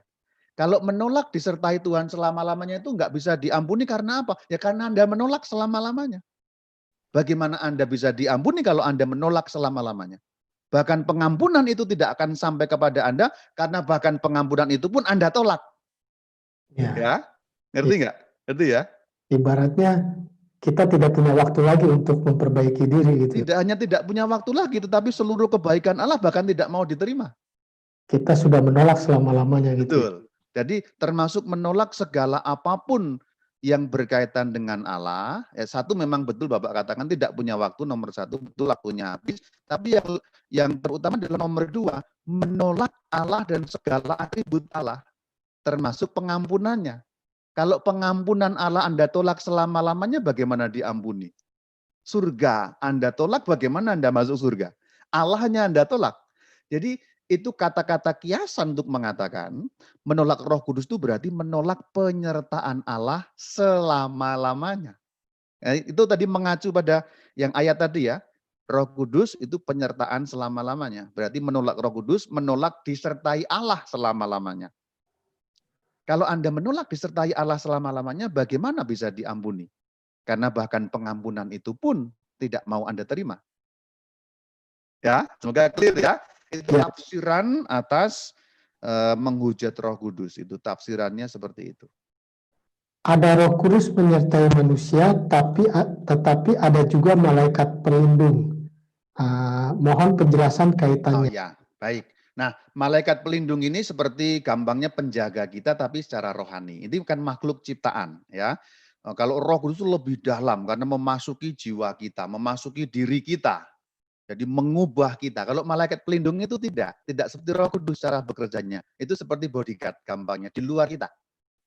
Hanya memang bodyguard rohani. Anda boleh inilah pakai bahasa Jepang. Malaikat pelindung itu tidak masuk dalam jiwa kita, tidak bisa masuk dalam roh kita, tidak bisa memasuki diri kita, dia hanya ada di luar.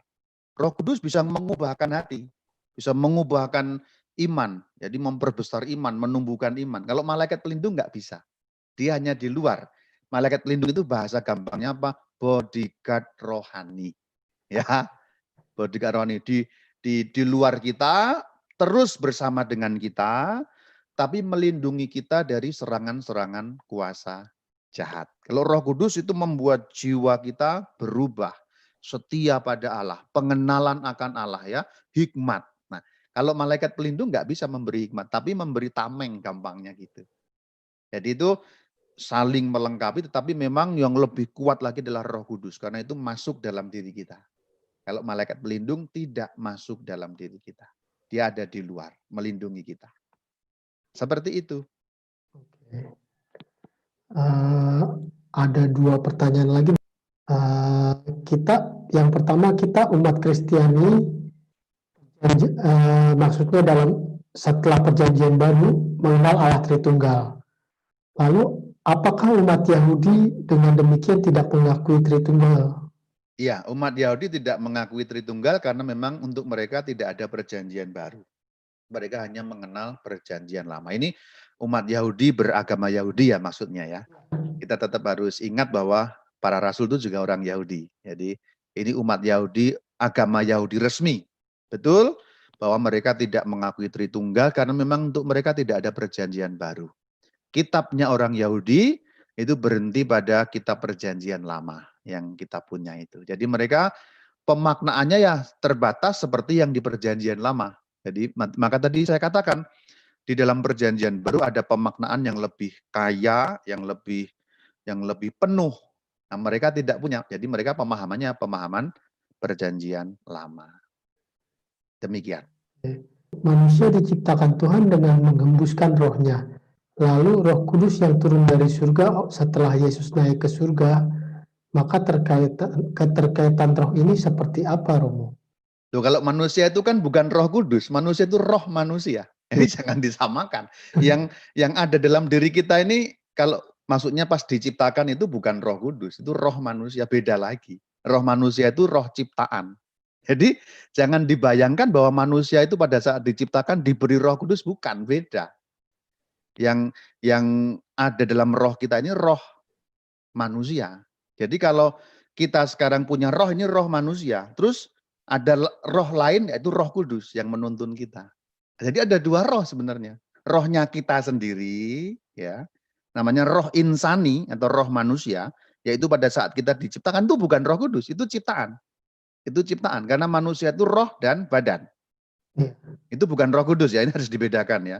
Nah, pada saat kita diberi anugerah Pentakosta itulah secara khusus dalam sakramen penguatan Roh Kudus menaungi kita. Nah, itu beda. Jadi ada dua roh ya, roh manusia dalam hal ini dalam kaitan dengan pertanyaan ini, rohnya kita sendiri, lalu ada Roh Kudus, rohnya Allah yang menaungi, yang mengubahkan, yang memberi hikmat tadi itu.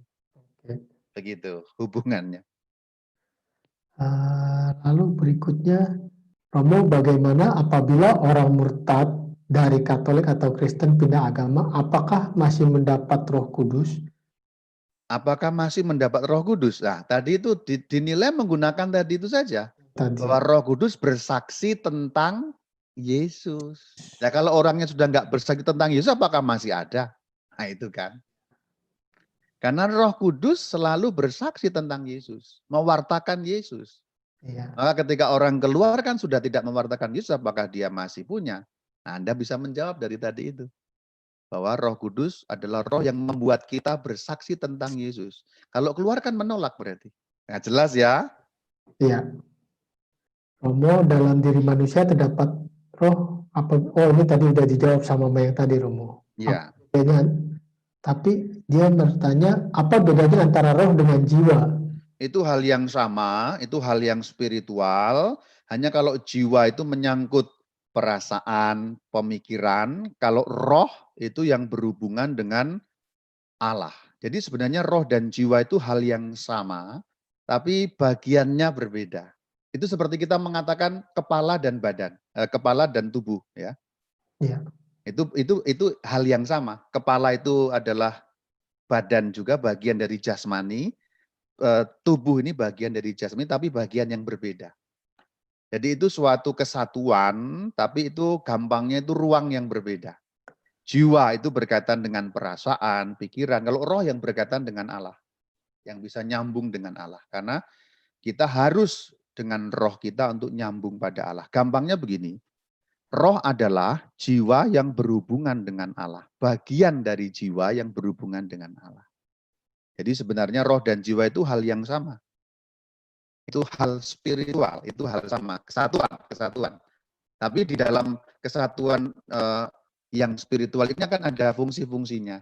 Sama kayak badan kita, ini kan kesatuan. Jasmani, ini jasmani ya. Kan ada fungsi-fungsinya. Kepala punya fungsi sendiri, ya. Badan punya fungsi sendiri kan gitu. Kepala untuk berpikir, badan untuk bergerak, kan gitu. Sama, jiwa itu untuk perasaan, untuk pemikiran. Nah, roh untuk berhubungan dengan Allah. Itu. Jadi itu sama tapi fungsinya gampangnya itu pembagian fungsi. Nah, gitu. Oke. Satu tapi ada pembagian fungsi. Semoga agak jelas. Ya. Bertanya bagaimana agar Roh Kudus selalu menyertai kita. Tadi sepertinya Romo udah jawab. Kita harus Baik, ya. memohonkan ya Romo ya. Memohonkan dan hidup dalam rahmat. Itu yang tidak kalah penting. Hidup dalam rahmat. Dalam rahmat itu apa? Ya kita berada dalam keadaan yang bebas dari dosa. Lo kan manusia nggak pernah bebas dari dosa, Romo. Iya, tapi ada namanya sakramen tobat. Nah, begitu kita terima sakramen tobat itu berada dalam keadaan rahmat. Saya pakai bahasa gampang. Kalau gelas ini adalah jiwa kita, kalau ada dosa berarti gampangnya gelas ini diisi dengan sampah-sampah. Roh Kudus itu gambarannya air ya. Kalau gelasnya ini penuh dengan sampah diisi air bisa nggak masuk airnya? Nggak masuk. Sampahnya keluarkan dulu supaya Roh Kudusnya bisa masuk. Nah, dosa-dosa itu menghambat gampangnya karena jiwa Anda kebanyakan dosa. Kalau jiwa Anda diisi dosa, ini bahasa gampangnya, Roh Kudus nggak punya tempat lagi. Gitu loh. Maka dosa-dosa harus dibersihkan dengan sakramen tobat dan berusaha bertobat supaya dikosongkan sampahnya tadi sehingga Roh Kudus bisa masuk. Sekali lagi ini bahasa gambaran. Saya menggunakan bahasa Jepang supaya Anda bisa gampang memahami. Saya tidak menggunakan bahasa teologis karena nanti malah ruwet. Jadi roh kita hanya akan bisa diisi Roh Kudus kalau dosanya dibuang dulu sehingga ada ruang. Karena kalau kebanyakan dosa, ruangnya habis. Roh Kudusnya di mana? Dia harus ngekos di tempat lain, nggak bisa ngekos tempat Anda. Nah gitu loh. Itu ya. Ya. Apakah sebelum Pentakosta roh yang ada di dalam diri kita masih sama roh Allah juga, Romo? Atau setelah Pentakosta saja baru roh Allah yang di dalam diri kita? Secara khusus setelah Pentakosta. Jadi pencurahan roh, karena roh Allah keluar dari Allah, itu secara khusus adalah lewat Pentakosta. Kalau dulu sudah ada, tapi gampangnya begini. Dulu roh Allah itu bekerja di luar manusia sebelum Pentakosta. Di luar manusia, hanya gampangnya di atas manusia gitu ya. Tapi begitu Pentakosta, roh Allah itu bekerja dalam jiwa kita, dalam diri kita. Nah gitu. Perbedaannya begitu, bukan berarti dulu roh Allah nggak ada, sudah. Tapi bekerjanya gampangnya hanya di luar manusia. Gampangnya ini bahasa gambaran. Tapi setelah Pentakosta, betul-betul memasuki dalam diri kita. Begitu. Oke. Lalu selanjutnya, Roh Kudus bukankah sudah ada di hati kita yang sebagai bait Allah? Tetapi mengapa di karismatik atau PDKK itu ada pencurahan Roh Kudus? Nah, ini menarik sekali. Ini kalau apalagi kalau ada orang PDKK nih, saya kasih tahu nih. Pencurahan Roh Kudus di situ itu suatu istilah sebenarnya. Kadang-kadang juga bahkan orang karismatik sendiri salah memahaminya gitu. Ini istilah sebenarnya pencurahan Roh Kudus. Roh Kudusnya sudah dicurahkan. Jadi istilah pencurahan Roh Kudus ini misleading memang. Kalau kita nggak memahami dengan benar. Sebenarnya dalam acara orang-orang PDKK atau karismatik itu pencurahan Roh Kudus tidak lain tidak bukan adalah penyadaran yang lebih penuh atas adanya Roh Kudus dalam diri kita. Harus dimaknai seperti itu. Kalau tidak dimaknai seperti itu nanti kacau. Ya, seakan-akan Roh Kudusnya dicurahkan lagi, ya sudah dicurahkan pada kita. Begitu kita terima sakramen baptis dicurahkan. Penguatan dicurahkan lagi. Yang pertama kan pembaptisan. Lalu seakan-akan hari ini pencurahan.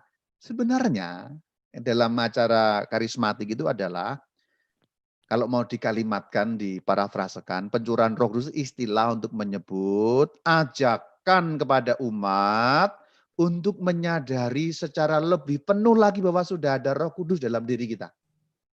Nah, gitu ya. Pemahamannya gitu ya. Ya, ya. Jadi bukan dituangi lagi, sudah ada kok. Tapi sebenarnya konteksnya adalah ini istilah untuk mengatakan, yuk disadari lagi yuk bahwa kita ini ada Roh Kudusnya. Lalu diberi istilah pencurahan Roh Kudus. Ya memang dari istilahnya memang bisa misleading ya. Ya tapi ya itu namanya istilah. Kalau dipahami dengan benar tidak akan membawa orang pada kekeliruan ya. Ya. Gitu. Oke. Terima kasih Romo. Yang berikutnya, Romo, yang namanya bahasa roh itu sebenarnya apa sih? Ya bahasa yang nggak bisa dipahami yang karena karunia Roh Kudus. Gitu. Oke. Tapi bahasa roh ini memang ini juga hal yang pelik ya. Ini hal yang pelik. Karena apa? Karena pada masa sekarang banyak kelompok itu mengagung-agungkan karunia bahasa roh ini, bahkan ada latihannya segala. Nah bagian ini sudah nggak terlalu benar sebenarnya. Karena Rasul Paulus mengatakan justru lebih suka berbahasa yang dapat dimengerti. Lebih baik satu kata yang dimengerti, dan kalau bisa malah nggak berbahasa roh bagi dia. Jadi sebenarnya ini ada penekanan, mohon maaf untuk orang karismatik. Saya tidak sedang mengkritik kelompok karismatik, tetapi kadang-kadang penekanan yang berlebihan pada karunia ini. Nomor satu, karunia itu memang ada betul. Nomor dua, tapi jangan berlebihan. Sampai dilatih-latih apa itu ya, itu enggak, kurang tepat. Karena apa? Kalau kita membaca suratnya Rasul Paulus itu jelas sekali petunjuknya di sana. Harus ada orang yang menafsirkan. Kalau tidak ada lebih baik diam. Nah, gitu ya. Ya.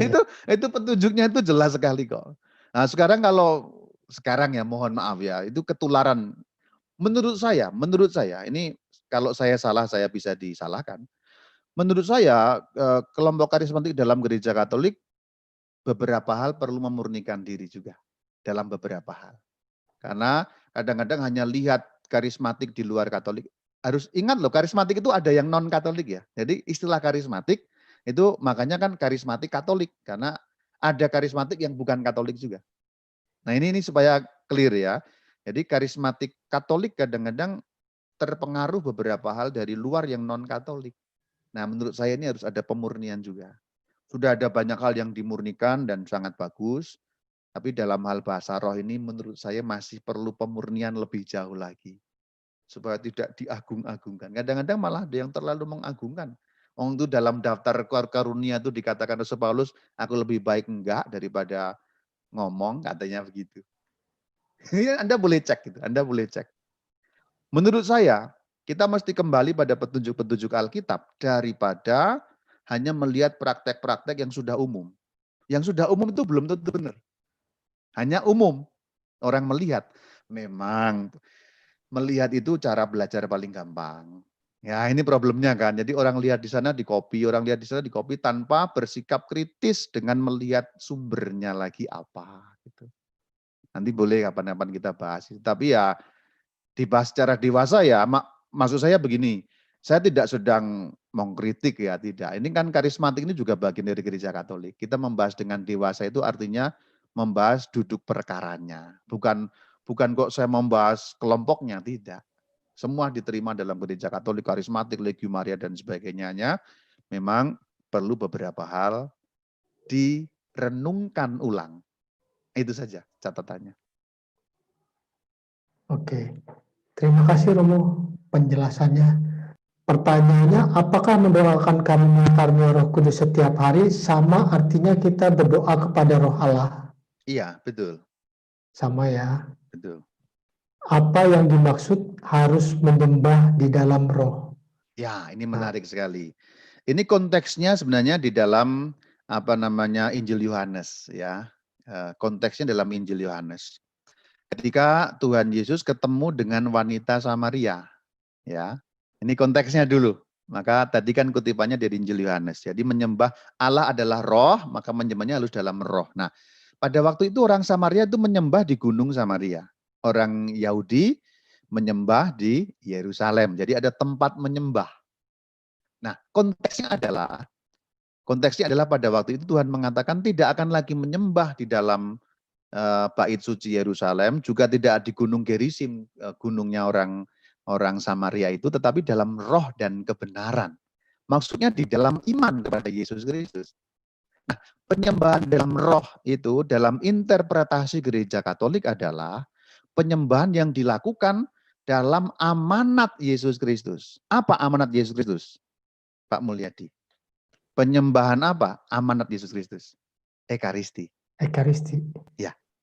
Jadi menyembah dalam roh tidak lain dan tidak bukan adalah menyembah Allah sebagaimana diamanatkan oleh Yesus Kristus. Karena penyembahan yang diamanatkan itu hanya Ekaristi. Rosario itu tidak diamanatkan. Ini saya bahasa gampangnya ya. Saya tidak sedang mengkritik Legium Maria ya. Kalau Anda sebagai orang Katolik nggak berdoa Rosario itu mohon maaf nggak apa-apa. Mohon maaf. Tapi kalau Anda nggak misa, apa-apa. Nah ini saya memperbandingkan ya. Ini jangan diterima harafiah ya. Tentu saja doa Rosario baik. Tapi maksud saya adalah Rosario tidak pernah diperintahkan Sang Kristus. Meskipun baik. Tetapi Ekaristi diperintahkan langsung Sang Kristus sebagai cara sarana menyembah Allah. Jadi dalam interpretasi gereja Katolik, menyembah Allah dalam roh itu tidak lain adalah menyembah Allah dengan cara yang diamanatkan oleh Sang Kristus. Dan cara yang diamanatkan oleh Sang Kristus itu adalah Ekaristi. Lakukanlah ini untuk mengenangkan daku. Maka kalau Anda tidak Ekaristi, itu berarti belum menyembah Allah dalam roh. Itu interpretasinya. Kita berpindah sebentar ke pertanyaan dari YouTube, Romo. Yang pertama, apa beda karunia Roh Kudus dalam Yesaya 11 ayat 2 dengan 1 Korintus 12 ayat 1 sampai 11?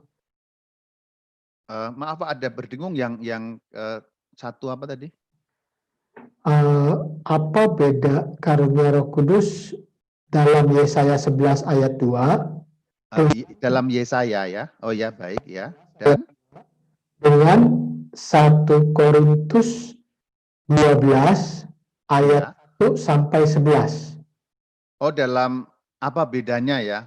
Ya, Ya sama-sama karunia Roh Kudus. Ya, itu kan dikatakan ada bermacam-macam karunia. Ya, itu rincian-rinciannya saja. Kalau kita membaca di Korintus itu kan jelas sekali ya. Satu Allah tapi bermacam-macam karunia. Ada bermacam-macam karunia tetapi rohnya satu. Jadi sebenarnya itu tidak saling bertentangan, itu rincian-rincian saja yang sebenarnya masih bisa dirinci-rinci lagi. Itu bukan mencakup seluruhnya, hanya memang secara tradisional acuan mengenai Sabta Karunia itu diambil dari kitab Nabi Yesaya. Jadi tidak ada bedanya, sama bahkan saling melengkapi. Saya kira itu. Oke. Lalu dari pertanyaan dari YouTube lagi nih, Romo. Bagaimana contoh menghujat Roh Kudus yang tak dapat diampuni dosanya? Mohon maaf Pak, berdengung suara Anda. Saya tidak jelas. Bentar.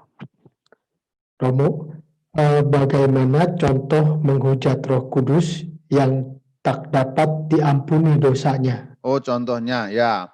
melakukan kejahatan, dosa-dosa besar, nggak pernah mau bertobat, menghujat Allah, menganggap Allah tidak ada, terus melakukan hal-hal yang buruk, jahat pada keluarga, selingkuh, dan seterusnya tanpa pernah bertobat sampai akhir hidupnya. Nah, itu menghujat Roh Kudus. Saya beri contoh kalau gitu. Karena Anda maunya contoh praktis, ya sudah saya kasih contoh praktis saja. Saya kira enggak perlu diberi contoh praktis sebenarnya. Tapi karena diminta, saya kasih contoh. Itu gampangnya itu orang bersikukuh, bukan serikukuh ya. Tapi berkukuh dalam dosa tanpa pernah mau melakukan pembaharuan, bahkan Allahnya pun ditolak. Enggak ada Allah. Saya enggak melakukan begini, enggak ada hukuman. Hidup kekal tidak ada. Yang seperti itu gampangnya. Ya, kira-kira terbayang ya orangnya ya. Ya. Apakah ada? Ada. Saya pernah ketemu.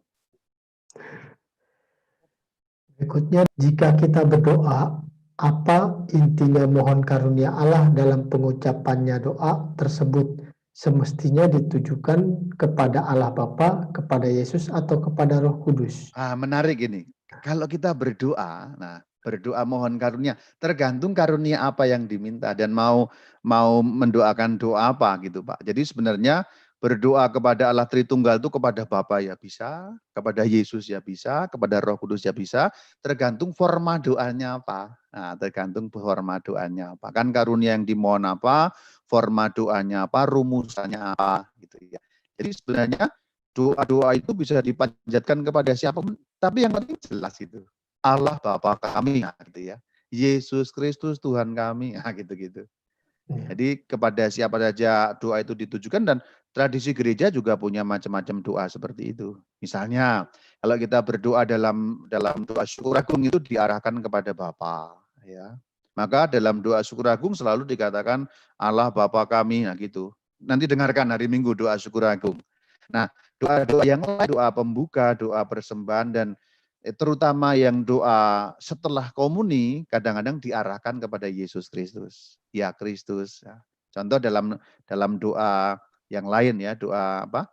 Doa rosario. Ya Yesus yang baik berarti kan diarahkan kepada Yesus. Ya, tapi dalam doa yang lain misalnya doa pembuka rosario, ya Allah Bapa kami kepada Bapa. Ya gitu ya. Ya. Jadi tergantung pada arahnya kita. Rumusannya juga sangat mempengaruhi forma doa apa yang dipakai. Demikian. Oke. Selanjutnya Romo, Yesus sungguh Allah dan manusia. Jadi sebagai manusia punya roh manusiakah? Yesus sebagai manusia punya roh manusia. Kenapa? Karena Yesus Kristus sungguh manusia. Dan dikatakan dalam segala hal sama dengan kita, ya dalam segala hal sama dengan kita, kecuali yang membedakan cuma satu. Apa bedanya dengan kita? Dosa. Jadi dalam segala hal sama persis dengan kita, artinya manusia itu kan berarti jasmani dan rohani. Ya, jasmani dan rohani. Maka kalau manusia jasmani dan rohani, Yesus pasti punya roh manusiawi. Karena sama dengan kita. Nah demikian. Oke. Selanjutnya, Romo, sering di hati saya ada yang suka memberitahu tentang hal-hal baik, positif, dan kadang-kadang suka menasihati. Apakah itu Roh Kudus, Romo? Betul, yaitu yang dinamakan suara batin ya, hati nurani. Jadi hati nurani itu memang diberi gampangnya dibisiki ya, dibisiki oleh Roh Kudus untuk melakukan hal-hal yang baik. Kita mengenalnya sebagai suara hati, kita mengenalnya sebagai hati nurani ya, mengatakan hal yang baik, ayo kita lebih tekun lagi, ayo kita lebih mendalami lagi. Nah, itulah ya Roh Kudus yang bekerja di sana melalui suara hati kita. Demikian. Ini berkaitan dengan masa pandemi dan sakramen tobat. Kita kan saat ini kesulitan dalam menerima melakukan sakramen tobat. Nah, kaitannya, tidakkah dosa-dosa dapat diampuni dengan doa malam atau mohon ampun atas dosa-dosa, atau tetap harus dengan sakramen tobat? Ya memang sekarang gereja punyanya ya sakramen tobat, memang terutama dosa besar ya. Tapi kalau dosa-dosa kecil itu diampuni bahkan di dalam tobat sebelum kemuliaan itu. Jadi sebenarnya yang Kalau kita dosa-dosa kecil itu hilang kalau kita ikut Ekaristi. Yang dimaksud sakramen tobat sesungguhnya adalah dosa-dosa besar yang memutuskan hubungan kita dengan Allah. Itu sebenarnya yang dimaksud. Jadi kalau dosa-dosa yang kecil-kecil, yang remeh-remeh tadi kok kurang sabar misalnya, itulah bisa dengan ritus tobat itu. Terutama dalam perayaan Ekaristi. Nah ini pengertiannya kadang-kadang nggak pilah juga ya. Orang Katolik. Jadi kalau sakramen tobat meskipun baik mengucapkan doa-doa kecil, tapi dosa-dosa kecil, tapi dalam sakramen tobat hendaknya tidak diperlukan juga ya. Romo, saya kemarin ngambil uang 5.000 mama saya gitu. Ya itu boleh juga diakukan, tapi itu hilang dengan sakramen Ekaristi yang kecil-kecil seperti itu. Anda kurang sabar, Anda tadi sewot pada istri, Anda sewot pada suami. Ketika Anda mengaku, saya mengaku, dan seterusnya, dosa-dosa kecil itu hilang. Dihapus oleh Tuhan, yang kecil. Tapi yang besar harus dengan sakramen tobat. Yang besar itu berarti yang memutuskan hubungan dengan Allah. Contohnya dosa melawan perintah ke-6, ya, Anda bersinah, Anda berselingkuh, membunuh orang, misalnya seperti itu. Itu dosa besar yang membuat kita kehilangan hidup kekal. Jadi sebenarnya sakramen tobat itu pengampunan Allah untuk memulihkan hidup kekal. Itu yang dimaksud. Dosa kecil itu melukai Allah tapi tidak membuat kita kehilangan hidup kekal. Misalnya Anda tadi pagi sewot pada suami, nah itu tidak membuat Anda kehilangan hidup kekal, hal seperti itu. Tapi kalau pagi tadi Anda selingkuh dengan istri orang, nah Anda membuat Anda hidup kekal, hilang. Ini dua hal yang berbeda ya. Jadi sakramen tobat pengertiannya juga harus benar bahwa itu adalah pengampunan dosa yang memulihkan hubungan kita dengan Allah dalam kerangka hidup kekal. Karena kita sudah hilang dari hidup kekal, maka itu dipulihkan kembali, disatukan sehingga kita beroleh hidup yang kekal. Itu yang dimaksud dengan sakramen tobat. Kalau yang dalam doa malam, doa sebelum misa itu dosa-dosa kecil itu. Demikian. Oke. Terima kasih Romo. Selanjutnya, Romo, jika seseorang melakukan dosa berat seperti kontrasepsi invasif, bersinah, aborsi, poligami, dan lain-lain, apakah Roh Kudus akan keluar dari dalam hati atau dirinya? Dan apa akibatnya jika ia tetap menerima komuni kudus tanpa menerima sakramen rekonsiliasi dahulu? Iya. Ya bahasa gambaran ya Roh Kudusnya keluar. Tapi ini ingat ini gambaran, bahasa gambaran tentu saja. Karena Roh Kudus tadi itu kan pengampunan dosa dan kesetiaan pada Allah itu kan karunia-karunianya. Roh takut akan Allah itu kan karunia-karunianya. Kalau orang nggak takut kepada Allah ya berarti sudah nggak ada Roh Kudusnya. Sekali lagi ini gambaran. Roh itu tidak bisa digambarkan masuk dan keluar, tapi ini untuk memudahkan kita berpikir. Betul, itu Roh Kudusnya keluar, gampangnya begitu. Kalau tetap terima komuni itu bagaimana? Orang tidak dikuduskan tapi malah dikuadratkan dosanya. Kok bisa begitu Romo? Karena kemudian jatuh pada dosa yang kedua yaitu dosa sakrilegi. Nah kadang-kadang orang berpikir kalau dosa berat kemudian terima komuni, orang mikir nanti disucikan, kan mikirnya begitu. Oh tidak, kalau Anda dosa berat dan nekat terima komuni, Anda melakukan dosa sakrilegi. Saya beri gambaran. Kalau gelas ini kosong, ya, lalu Roh Kudus masuk, tubuh Kristus masuk bersih ya. Tapi kalau ini penuh dengan sampah, sampah busuk, berarti tubuh Kristus masuk kepada sampah, jatuh ke tempat sampah. Berarti Anda gampangnya itu membuat tubuh Kristus tercemar dalam sampah-sampah itu. Nah itu, ini gambaran saja. Jadi kalau orang berdosa berat tetap terima komuni, bukannya orangnya dikuduskan, tapi dosa yang awal tetap plus dosa mencemarkan tubuh Kristus itu sendiri. Lu katanya orang berdosa yang diundang Romo, betul, itu betul. Tapi orang berdosa yang bukan ingin tetap berdosa. Ah ini kata kuncinya. Ingat, dalam Injil semua orang berdosa itu dipanggil Tuhan, tapi kemudian berubah. Contoh Sakius, berubah. Matius, berubah. Semua yang diundang itu berubah. Jadi jangan membenarkan diri, kan Yesus datang untuk orang berdosa, Romo. Ingat, itu benar. Tetapi orang berdosa setelah ketemu Yesus berubah. Kalau Anda ketemu Yesus tidak berubah, Anda bebal. Nah, kebebalan itu bukan termasuk bagian dari menjadi murid Yesus. Nah, orang kan kadang-kadang berpikirnya gitu ya. Nah, ini sekalian saya buka. Karena apa? Karena kadang-kadang orang berpikir itu kan Yesus itu untuk orang berdosa ya kan, saya nggak apa-apa kan, saya berdosa, Yesus kan datang untuk saya. Itu betul. Tapi Ya, setelah ketemu orangnya berubah. Kalau Anda tidak berubah, berarti itu bukan yang dimau oleh Yesus Kristus Tuhan. Ada satu hal yang perlu dicermati ya bagian itu ya. ya. Selanjutnya. Ya, terima kasih Romo. Romo, bagaimana cara terbaik untuk menjaga kehendak bebas kita agar tetap sejalan dengan tuntunan Roh Kudus? Ya, pertama kita hidup dalam rahmat, berarti ya rutin memurnikan kita, diri kita, jiwa kita dengan sakramen tobat. Jadi hidup dalam rahmat itu yang pertama. Dalam rahmat itu gampangnya tadi itu bersih tadi itu. Jangan menyimpan barang busuk dalam jiwa Anda. Itu istilah teologisnya hidup dalam rahmat. Anda mengosongkan diri untuk diisi, yaitu jangan diisi sampah dosa. Istilah teologisnya hidup dalam rahmat. Cara praktisnya apa? Ya, terima sakramen tobat. Nomor 2, terima ekaristi ya secara rutin. Itu nomor 2.